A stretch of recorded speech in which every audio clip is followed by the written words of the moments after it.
This is A10 in the hangar, interviewing Adriel of the Fresh Corporation.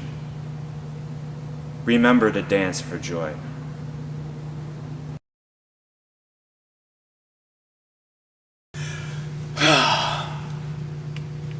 It's funny because, if you were thinking, to frame it in that 10, 15 year ago question, back then Detroit certainly was much more of an inspiration as far as, my whole take on Detroit, especially back then, was, it's on the verge of being great again. We all thought that it had hit, its bottom, and that it just couldn't possibly get any lower than where it was 10 to 15 years ago. And there was like this promise, the vacancy, added like a sort of like this, it allowed you to like freely imagine what could be here and like how this could be. And like, wouldn't it be hot if that, if someone redid that building and there were people living down here and walking, and wouldn't it be hot if like, on a summer night in Detroit, you could walk down the street and there'd be other people, in a major U.S. city. And so that itself was like the inspiration back then. It was like that promise of like, that drive that like, this is deep and hot, and, some people think it's spooky, but I think it's like the beginning of something, on and on. Today, there has certainly been some improvements to the city.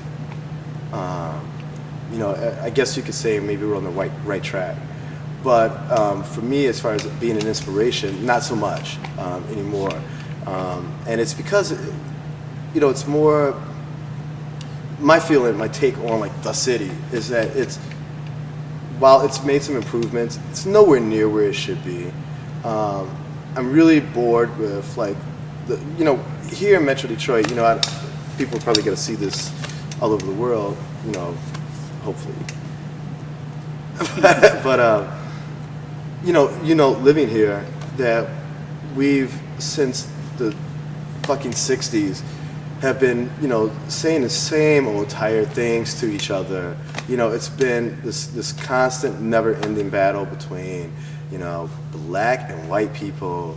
Everyone in Detroit is very comfortable with the imagined differences that we have. Everyone still thinks along borderlines, what's south of 8 Mile, what's north of 8 Mile, what's to the west of 75, what's to the east of it,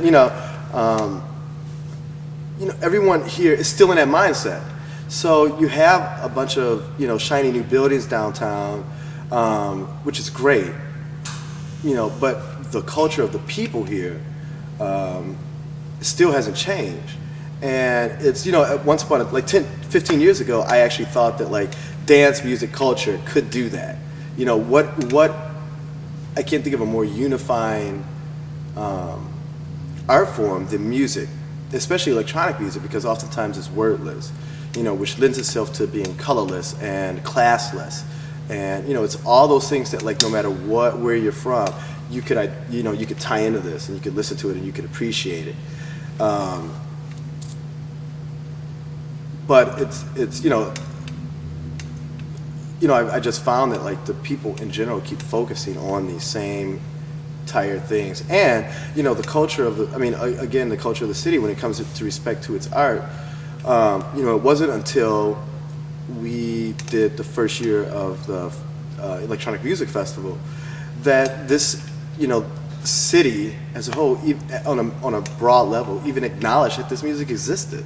And then since then, you still might get, some nods here and there from, the media or civic officials or anything like that. But when they think of Detroit, they still think of Motown. They still think of cars as opposed to technology. They still think of, racism and how we have to overcome it. When I'm just like, dude, all you have to do is think a little differently. It's become like the anti-inspiration, which I think is one of the reasons why a lot of its creative talent gets out of here as soon as they can. It's sad. People think that it's because your politicians and things like that think that it's because of reason 1, 2, or 3, but it's not. I'm here to tell you I'm one of those creative people, and it's the thought process that occurs in the city that is so stifling, and we're still beating the same drums. And let me just specifically about the inner city. You know what I'm saying? Mm-hmm. I think that the people of the city of Detroit, their curve has just gone completely down.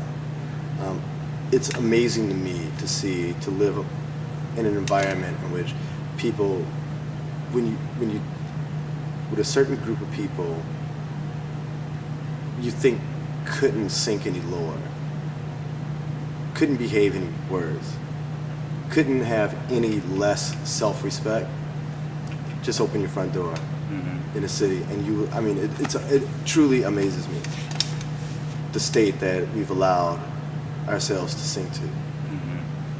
And for no other reasons. We can't, that's the people inside the city of Detroit. We're talking about primarily African Americans here, and people aren't going to want to hear this, but one of the things that a lot of people say is that white people have done this to us, or the suburbanites have done this to us.